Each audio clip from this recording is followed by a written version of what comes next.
Picture this. It's Monday morning, your alarm blares, and you're already running late. You swing open your closet, and despite it being packed with clothes, you mutter the same dreaded words. I have nothing to wear. Sound familiar? You're not alone.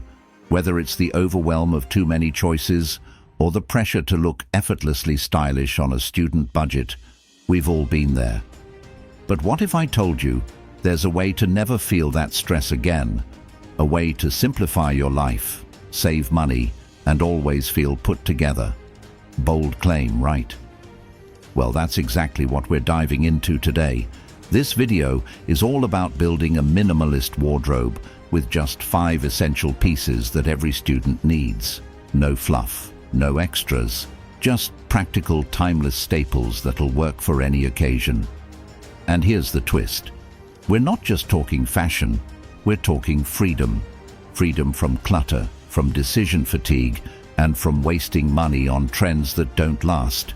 Stick around, because by the end of this video, you'll not only know what these 5 essentials are, but you'll also understand how to make your wardrobe work for you, not the other way around.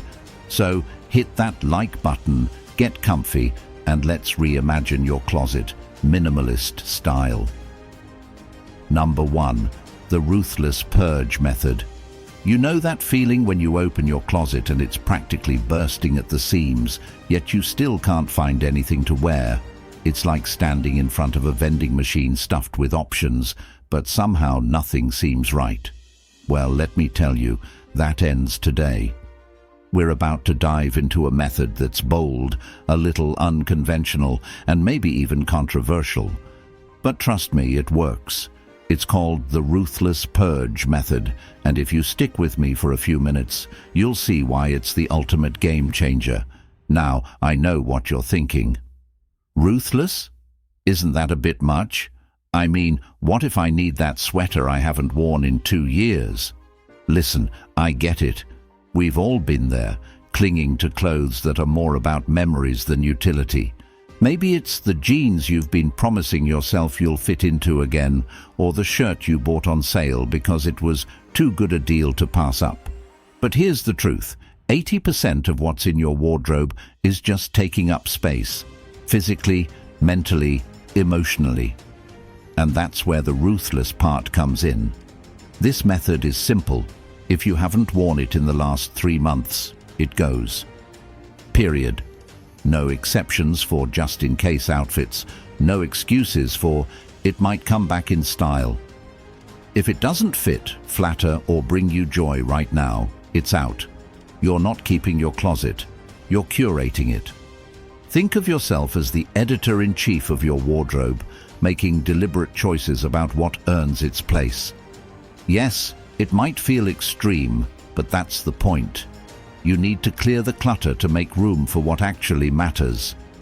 I remember the first time I tried this.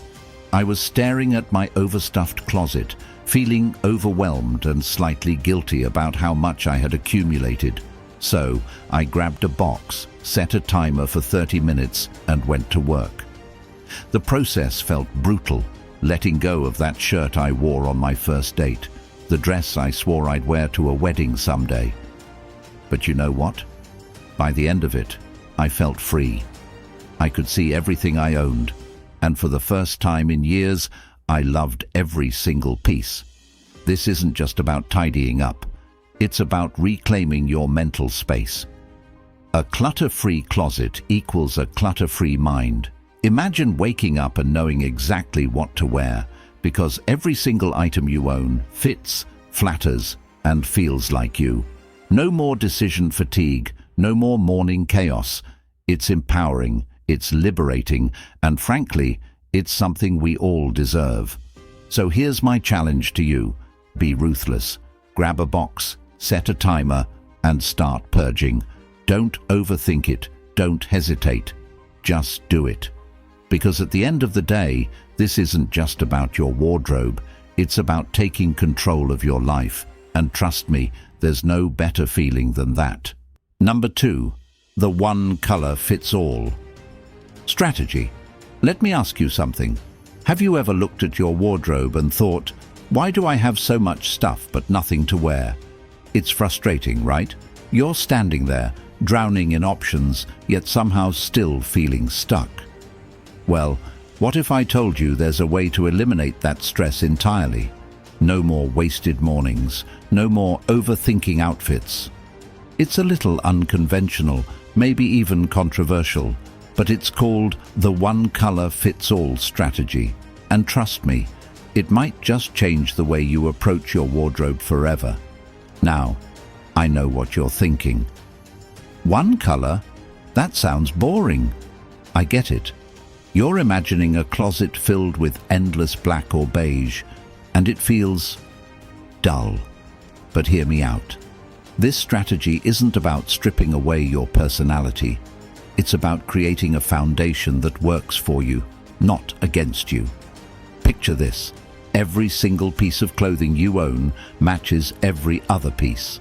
Every single one. Sounds pretty appealing, doesn't it? We've all been there. Those chaotic mornings when you try on 3 outfits, throw half your wardrobe on the bed, and still end up running late because nothing seems to go together. It's exhausting, not to mention unnecessary. With the one-color-fits-all approach, you eliminate that chaos entirely. Choose a base color, black, navy, or even a bold shade like olive green that complements your style and skin tone. Then, build around it.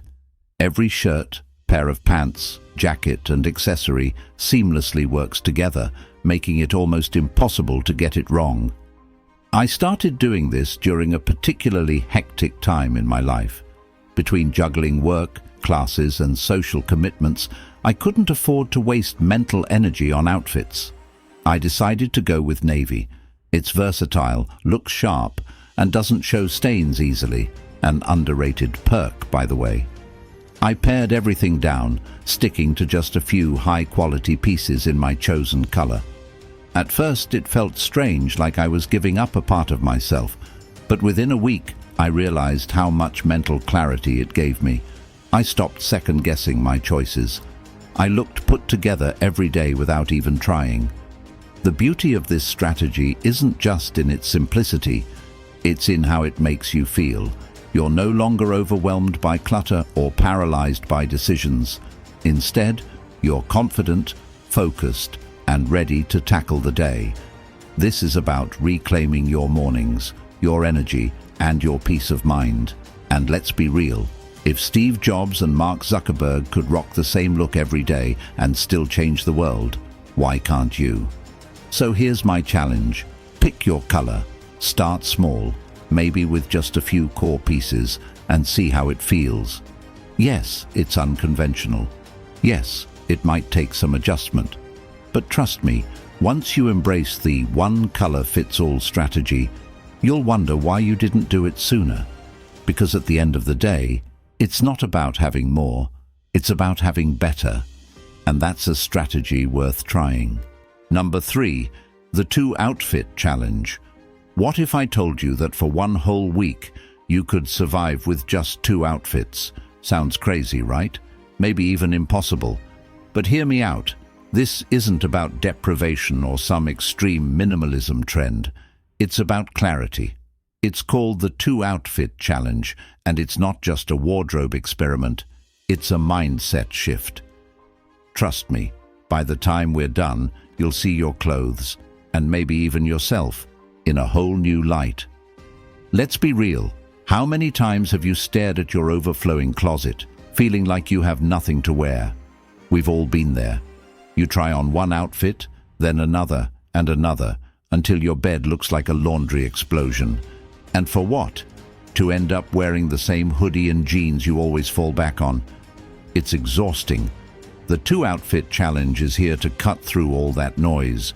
2 outfits, 7 days. That's it. Now I know what you're thinking. What if I run into the same people? Won't they notice? Honestly, probably not. And even if they do, who cares?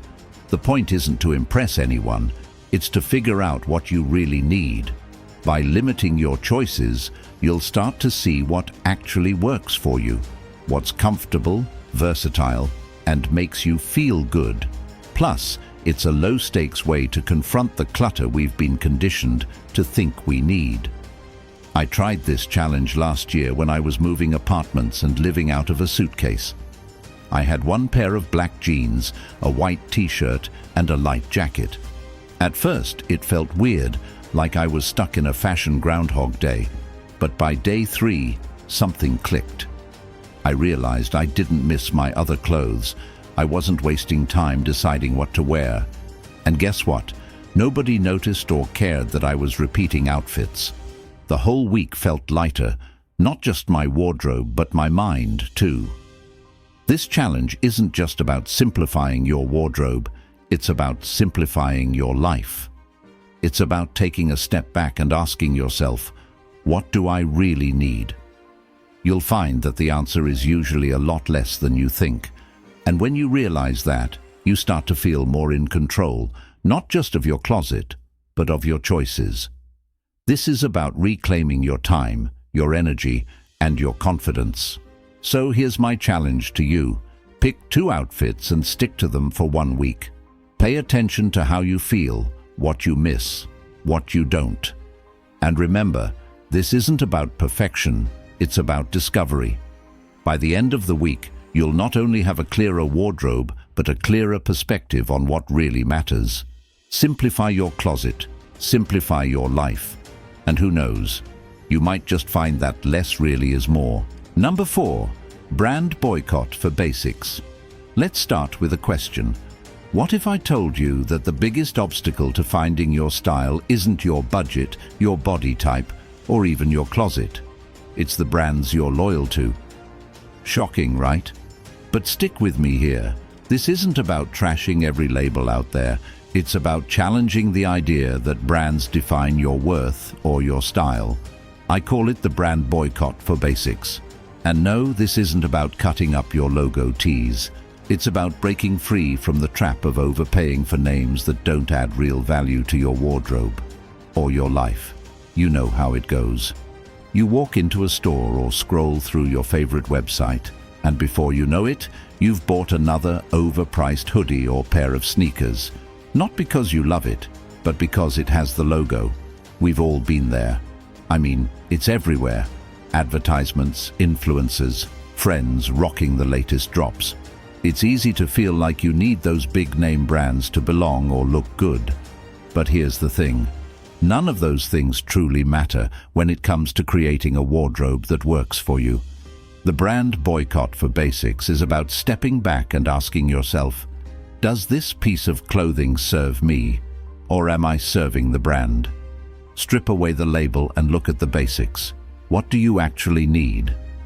A good pair of jeans that fit like a dream, a soft t-shirt that doesn't shrink after one wash, sneakers that last more than a season. Basics aren't flashy, but they're the foundation. And here's the kicker. You can find high-quality basics at a fraction of the price if you stop chasing the logo. I'll never forget the first time I tried this. I was in college, broke as ever, staring at my closet full of branded stuff I didn't even like wearing. So I decided to do an experiment. No more big-name brands, just essentials. I went to a thrift store and picked up a plain white button-down and a pair of black jeans. Together, they cost less than half of what I'd usually spend on one branded shirt. And you know what? Those pieces became my go-tos. They worked with everything, and for the first time, I wasn't stressed about keeping up appearances. Here's the real beauty of this strategy. It's liberating. When you stop letting brands dictate your style, you take back control. You're no longer chasing trends or trying to keep up with people who don't even know your name. Instead, you're focusing on what works for you. This is about finding value in simplicity, in utility, and in confidence that comes from knowing you don't need anyone's logo to feel like you belong.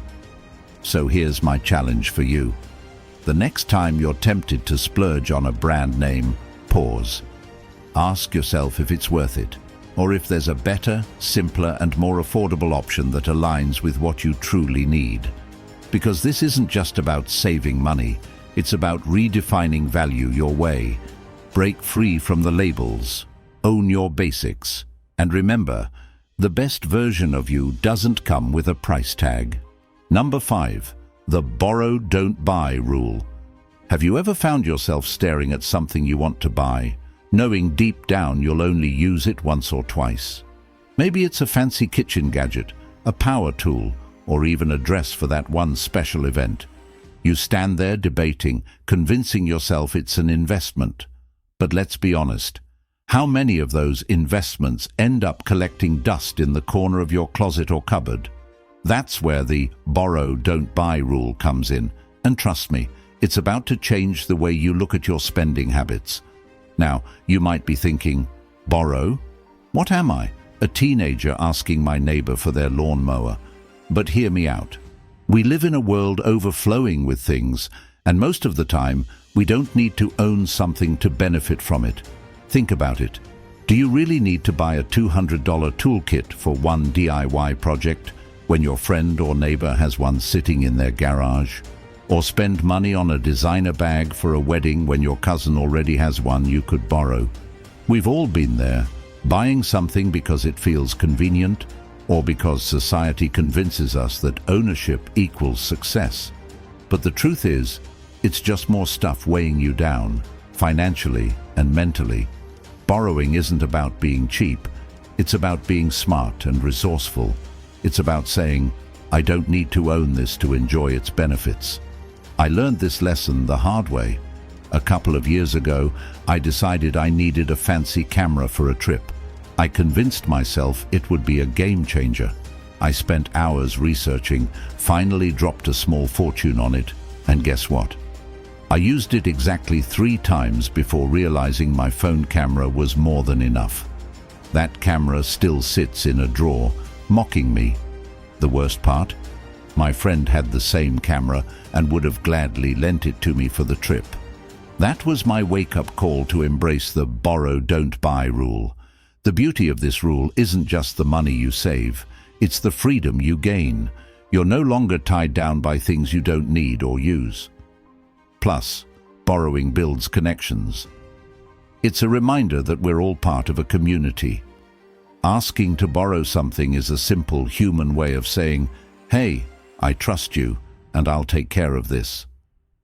Most people are happy to share, especially when they know they can count on you to return the favor someday.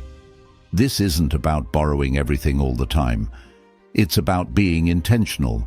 Borrow the dress for a one-time gala, the ladder for a home project, the book you'll read once and pass along. It's about being thoughtful with your resources and realizing that ownership isn't the ultimate goal. Functionality is. So, the next time you're about to hit buy, pause. Think about whether borrowing could solve the problem just as easily. Remember, it's not about what you own, it's about what you access and how you make the most of it. This rule isn't just about saving money, it's about saving yourself from the clutter, the stress, and the constant need to consume. Borrow smartly, live freely, and watch your life feel just a little lighter. Thank you so much for watching. I hope this video gave you some fresh insights and practical tips to simplify your wardrobe and your life. If you found this valuable, don't forget to hit that like button. It really helps support the channel. And if you're all about making life easier and more intentional, make sure to subscribe for more content like this. Know someone who's always saying, I have nothing to wear? Share this video with them. They'll thank you later. And I'd love to hear your thoughts. What are your wardrobe essentials? Have you tried a minimalist approach, or is it something you're curious about? Let's chat in the comments. I'll be reading and responding to as many as I can. Remember, simplifying isn't about doing less. It's about doing what truly matters. Your time, your space, and your energy are precious. Let's make the most of them.